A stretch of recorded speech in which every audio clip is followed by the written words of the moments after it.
ഇനി ജീവിതത്തിൽ കോൺഫിഡൻസ് ഇല്ല എന്ന് പറയരുത്. ഞാനിവിടെ പറയുന്നത് കോൺഫിഡൻസ് ലൈഫിൽ ഉണ്ടാക്കാൻ വേണ്ടിയിട്ടുള്ള 10 രഹസ്യങ്ങളാണ്. നിങ്ങൾ വിചാരിക്കുന്നത് ചില മനുഷ്യർക്ക് മാത്രം പടച്ച റബ്ബ് കൊടുത്തതല്ല കോൺഫിഡൻസ്. എല്ലാ മനുഷ്യർക്കും അവരുടെ ജീവിതത്തിൽ പ്രാക്ടീസ് ചെയ്തുണ്ടാക്കാൻ കഴിയുന്ന ഒന്നാണ് കോൺഫിഡൻസ്. ഈ കോൺഫിഡൻസിന്റെ ഓപ്പോസിറ്റ് ആണ് പേടി. നമുക്കൊരു കാര്യം ചെയ്യാൻ വേണ്ടി ഭയങ്കര പേടിയുണ്ടോ? അത് കോൺഫിഡൻസ് ഇല്ലാത്തതിൻ്റെ ഒരു അടയാളമാണ്. നമ്മൾ ഇന്നത്തെ സ്റ്റുഡൻസിലൊക്കെ കാണാം, അവർക്കൊക്കെ പല കാര്യങ്ങളും ഒരു സ്റ്റാർട്ടപ്പ് തുടങ്ങാൻ വേണ്ടിയിട്ടൊക്കെ ഭയങ്കര പേടിയുള്ള മനുഷ്യരാണ്. അവർക്കൊക്കെ ഇതിൻ്റെ പ്രശ്നം എവിടെയാണ്? കോൺഫിഡൻസ് ഇല്ല എന്നുള്ളത് തന്നെയാണ്. ലൈഫിൽ നേരിടുന്നതിൽ ഏറ്റവും ഡേഞ്ചറസ് ആയിട്ടുള്ള ഒരു സിറ്റുവേഷനാണ് ലാക്ക് ഓഫ് കോൺഫിഡൻസ്. സിമ്പിളായിട്ട് പറയുകയാണെങ്കിൽ നമുക്ക് നമ്മളിൽ വിശ്വാസമില്ല എന്നുള്ളത്. നമുക്ക് നമ്മളിൽ തന്നെ ഒരു വിശ്വാസമില്ല. നമ്മളൊരു കാര്യം ചെയ്യാൻ പോകുമ്പോൾ നമുക്ക് കഴിയോ എന്നുള്ളൊരു ചിന്ത വരുന്നില്ലേ? അത് തന്നെയാണ് കോൺഫിഡൻസ് ഇല്ല എന്നതിൻ്റെ ഏറ്റവും വലിയ അടയാളം. ആ ഡേഞ്ചറസ് ആയ സിറ്റുവേഷൻ നിങ്ങൾക്ക് മാനേജ് ചെയ്യാൻ കഴിഞ്ഞിട്ടില്ലേ, ലൈഫിൽ എവിടെയും എത്തില്ല. ഞാൻ ഇന്നിവിടെ പങ്കുവെക്കുന്നത് ലൈഫിൽ കോൺഫിഡൻസ് ഉണ്ടാക്കാനുള്ള 10 വഴികളാണ്. സിമ്പിളായിട്ടുള്ള ചെറിയ മാറ്റങ്ങൾ നമ്മൾ ലൈഫിൽ ഉണ്ടാക്കിയാൽ തന്നെ നമുക്ക് കോൺഫിഡൻസ് ഉണ്ടാക്കാൻ കഴിയും. അതിൽ ഒന്നാമതായിട്ട് പറയുന്നത് ഡ്രസ് വെൽ. നല്ല വാല്യൂ കൂടിയ നല്ല വിലയുള്ള ഡ്രസ്സ് ഇടണമെന്നല്ല ഞാൻ പറഞ്ഞത്. നമുക്ക് സൂട്ടായ, നമുക്ക് ഫിറ്റായ, നമുക്ക് കോൺഫിഡൻസ് തോന്നുന്ന, നമുക്കൊരു എനർജി തോന്നുന്ന ഒരു ഡ്രസ്സായിരിക്കണം നമ്മൾ ഇടേണ്ടത്. അത് ഒറ്റയ്ക്കാണെങ്കിലും ഉറങ്ങുമ്പോഴും നമ്മൾ പുറത്തു പോവുകയും ഏത് ഫംഗ്ഷന് പോകുമ്പോഴും നമുക്കിത് ഓക്കെയാണ് എന്ന് തോന്നണം. സിമ്പിളായിട്ട് പറയുകയാണെങ്കിൽ നമ്മളെ ബർത്ത്ഡേ ദിവസങ്ങളിലൊക്കെ പുതിയ ഡ്രസ്സൊക്കെ ഇട്ടാൽ നമുക്ക് അന്ന് ആരെയും ഫേസ് ചെയ്യാൻ ഭയങ്കര കോൺഫിഡൻസ് ആയിരിക്കും. കാരണം എന്താ? അന്ന് എൻ്റെ ഡ്രസ്സ് ഓക്കെയാണ് എന്ന് നമുക്ക് കൃത്യമായിട്ട് അറിയാം. അത് തന്നെയല്ലേ? നിങ്ങളൊന്ന് ചിന്തിച്ചു നോക്കിയാൽ മതി. രണ്ടാമതായിട്ട് ടോക്ക് ടു സ്ട്രേഞ്ചേഴ്സ്. അറിയാത്തവരോട് സംസാരിക്കുക. നിങ്ങൾക്ക് അറിയാത്ത സ്ട്രേഞ്ചേഴ്സിനോട്, അപരിചിതരോട് സംസാരിക്കുക. ജസ്റ്റ് ഒന്ന് വഴി ചോദിക്കുക, സമയം ചോദിക്കുക. അറിയാത്ത മനുഷ്യരുണ്ട്, അവരോടൊക്കെ കോൺവെർസേഷൻ ആദ്യം നമ്മൾ സ്റ്റാർട്ട് ചെയ്യുക. അവരോട് ഇങ്ങനെ സംസാരിച്ചുകൊണ്ടിരിക്കുക. വഴിയിൽ കാണുന്ന ആൾക്കാരോട് സംസാരിക്കുക, ബസ്സിൽ പോകുമ്പോൾ അടുത്തിരിക്കുന്നവരോട് സംസാരിച്ചു നോക്കുക. ഇങ്ങനെയുള്ള ഒരുപാട് പേരെ പരിചയപ്പെട്ടു കൊണ്ടിരിക്കുക. ഒരു ദിവസത്തിൽ ഒരാളെയെങ്കിലും പുതുതായിട്ടൊന്ന് പരിചയപ്പെട്ടു നോക്കണം. നമുക്ക് കോൺഫിഡൻസ് കൂടും. മൂന്നാമതായിട്ട് പേടിയുള്ളത് എന്താണോ അത് വീണ്ടും വീണ്ടും ചെയ്യുക. പല കുട്ടികൾക്കും വീഡിയോ എടുക്കാൻ ഭയങ്കര പേടിയാണ്. പലർക്കും എന്താണോ പേടിയുള്ളത് അത് വീണ്ടും റിപ്പീറ്റ് ആയിട്ട് ചെയ്യുക. ചിലപ്പോൾ ചില കുടുംബക്കാരുടെ ഫംഗ്ഷനൊക്കെ പോകാൻ വേണ്ടിയിട്ട് നമുക്ക് ഭയങ്കര പേടിയാണ്. നമ്മൾ പോവുക, ഒറ്റയ്ക്ക് തന്നെ പോവുക. പേടി എന്തിനാണോ ഉള്ളത് അത് വീണ്ടും റിപ്പീറ്റ് ആയിട്ട് ചെയ്യുക. നമ്മൾ ചെറുങ്ങനെയൊക്കെ പാട്ട് പാടുന്ന ആളായിരിക്കും. ചിലപ്പോൾ ക്ലാസ്സിൽ വന്ന് പാട്ട് പാടാൻ പേടിയായിരിക്കും. നമ്മൾ പോവുക, പാടുക. എന്തൊക്കെ സംഭവിച്ചാലും നമ്മൾ പാടുക. പേടിയുള്ളത് എന്താണോ അത് റിപ്പീറ്റായിട്ട് വീണ്ടും വീണ്ടും ചെയ്തുകൊണ്ടിരിക്കുക.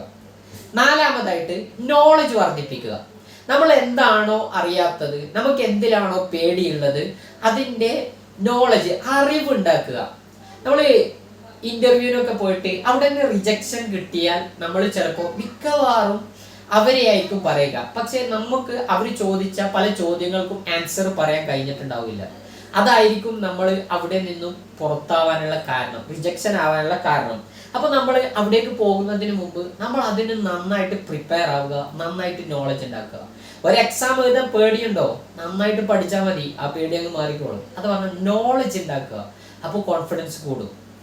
അഞ്ചാമതായിട്ട് always become a front seater. ഏത് ഫംഗ്ഷന് പോയാലും ഏത് ക്ലാസ്സിന് പോയാലും അതിൻ്റെ ഫസ്റ്റ് ബെഞ്ചിൽ, ഫസ്റ്റ് കസേരയിൽ നമ്മൾ ഇരിക്കുക. അവിടെ എന്ത് സംഭവിക്കും എന്നുള്ളതൊന്നും നമുക്കറിയില്ല. നമ്മൾ മുന്നിലുണ്ടാവുക. Become a front seater. എപ്പോഴും ഫ്രണ്ടിലിരിക്കുക. എത്രയൊക്കെ കസേരകൾ ഒഴിവുണ്ടെങ്കിലും നമ്മൾ എപ്പോഴും സെർച്ച് ചെയ്യുന്നത് ബാക്ക് വശമായിരിക്കും. പിറകിൽ ഒഴിവുണ്ടോ എന്നുള്ളതായിരിക്കും. ഈ പിന്നിലിരിക്കുന്നവർക്കൊക്കെ പല കാരണങ്ങളും പറയാറുണ്ട്. ബാക്കിലിരുന്ന ക്ലാസ് ശ്രദ്ധിക്കേണ്ട, കളിക്കാം എന്നൊക്കെ അവർ പറയാറുണ്ടെങ്കിലും അവർക്കുള്ളിൽ ചെറിയൊരു പേടിയുണ്ട് മുന്നിലിരിക്കാൻ. അത് തന്നെയാണ് പക്ഷെ ആരും പുറത്തു പറയുന്നില്ല. അതുകൊണ്ട് always become a front seater. ഫ്രണ്ടിലിരുന്ന് മുന്നോട്ടേക്ക് വരിക, എപ്പോഴും ഫ്രണ്ടിലേക്ക് വരിക. ആറാമത് ഫിസിക്കൽ എക്സസൈസ്. നമ്മൾക്ക് കോൺഫിഡൻസ് ഇല്ല എന്ന് തോന്നുമ്പോൾ നമ്മൾ നന്നായിട്ട് ഫിസിക്കലായിട്ട് എക്സസൈസ് ചെയ്യുക. ഒന്ന് ചെയ്തു നോക്ക്. റിപ്പീറ്റ് ആയിട്ട് ചെയ്യുമ്പോൾ നമുക്ക് മെല്ലെ മെല്ലെ കോൺഫിഡൻസ് അധികരിക്കുന്നത് കാണാം. ലൈഫിൽ എപ്പോഴും ഒരു 10 മിനിറ്റെങ്കിലും, കാരണം നമുക്ക് ബോഡിയിൽ നമ്മുടെ ഹെൽത്തിൽ നമ്മൾ ഓക്കെ ആണെങ്കിൽ നമുക്കൊരു കോൺഫിഡൻസ് കിട്ടും. പലപ്പോഴും നമുക്ക് എന്തെങ്കിലും രോഗമുണ്ടെങ്കിലാണ് നമുക്ക് പലപ്പോഴും അതിനൊരു ചെയ്യാൻ പോകുന്ന ഒരു കാര്യത്തിൽ കോൺഫിഡൻസ് കുറയാനുള്ള കാരണം. അതുകൊണ്ട് ഫിസിക്കലായിട്ട് എക്സസൈസ് ചെയ്യുക, നമ്മൾ എപ്പോഴും ഊർജ്ജസ്വലനായിട്ട് നിൽക്കുക, എനർജി ഉള്ള ആളെ പോലെ ആക്ട് ചെയ്യുക, എനർജി ഉള്ള ആളെ പോലെ നടക്കുക. ഏഴാമത് നെഗറ്റീവ് ഒഴിവാക്കുക. നെഗറ്റീവായ ആളായിക്കോട്ടെ, നെഗറ്റീവായിട്ടുള്ള സ്ഥലമായിക്കോട്ടെ, നെഗറ്റീവായിട്ടുള്ള എന്തും നിങ്ങൾ ഒഴിവാക്കുക. അത് ആളെയാണെങ്കിൽ ഒഴിവാക്കിയേക്കണം, സ്ഥലമാണെങ്കിൽ ഒഴിവാക്കണം. അതങ്ങനെ ഒഴിവാക്കി തുടങ്ങണം. എപ്പോഴും ഒരു പോസിറ്റീവായിട്ട് നമ്മൾ അടുപ്പം കൂട്ടണം. പോസിറ്റീവായിട്ട് കൂടുമ്പോൾ തന്നെ നമ്മുടെ ലൈഫിൽ ഒരുപാട് മാറ്റങ്ങൾ സംഭവിക്കും. രാവിലെ എഴുന്നേറ്റം മുതൽ രാത്രി ഉറങ്ങുന്നത് വരെ നമ്മളൊരു പോസിറ്റീവിലായിട്ടൊന്ന് ജീവിച്ചു നോക്കണം. ഭയങ്കര മാറ്റങ്ങൾ, പുതിയ വഴികൾ നിങ്ങൾക്ക് കാണാൻ കഴിയും. എട്ടാമതായിട്ട് ഐ കോണ്ടാക്ട്. നമ്മൾ സംസാരിക്കുന്നവരുടെ കണ്ണിലേക്ക് നോക്കി സംസാരിക്കുക. അതാരായാലും, നിങ്ങളെക്കാൾ വലിയവനാവട്ടെ ചെറിയവനാവട്ടെ ആരാണെങ്കിലും അവരുടെ കണ്ണിലേക്ക് നോക്കിയിട്ട് സംസാരിക്കുക. ഈ തോറ്റവൻ എപ്പോഴും താഴേക്കായിരിക്കും നോക്കുക, പക്ഷേ വിജയിച്ചവനെ എപ്പോഴും ഉയരങ്ങളിലേക്ക് നോക്കുകയുള്ളൂ. അല്ലേ? ഒന്ന് നിങ്ങൾ പരാജയപ്പെട്ട സമയത്ത് നോക്കിയാൽ മതി. പരാജയപ്പെട്ട സമയത്ത് മറ്റുള്ളവരോട് സംസാരിക്കുമ്പോൾ നമ്മൾ പലപ്പോഴും താഴേക്ക് നോക്കിയിട്ടായിരിക്കും സംസാരിച്ചത്, അല്ലേ? അപ്പോ നമ്മൾ എന്താക്കുക, അവരുടെ കണ്ണിലേക്ക് നോക്കിയ തോൽവിയാണെങ്കിലും അവരുടെ കണ്ണിലേക്ക് നോക്കിയിട്ട് പറയാനുള്ള ഊർജവും കോൺഫിഡൻസും നമ്മൾ ഉണ്ടാക്കണം. ഒൻപതാമത്തത് പ്രശംസിക്കുക. ആരെങ്കിലും ഒന്ന് അഭിനന്ദിച്ചു നോക്കുക. നമ്മുടെ വീട്ടിലൊക്കെ ഒരുപാട് കുട്ടികളൊക്കെ ഉണ്ടാവും, അവരൊക്കെ എന്തെങ്കിലും ചെയ്തതുണ്ടാവും. അത് നമ്മളൊന്ന് പ്രശംസിച്ചു നോക്കുക.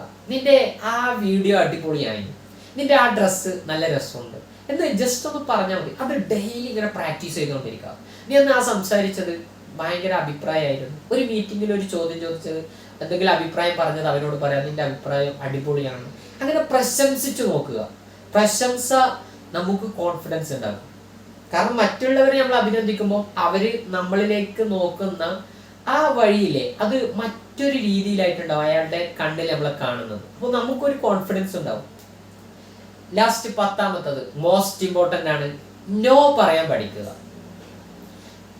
ഇന്ന് പലരും ഏറ്റവും കൂടുതൽ കഷ്ടപ്പെടുന്ന ഒരു കാര്യമാണ് നോ പറയാൻ പേടിയാണ്, അല്ലേ?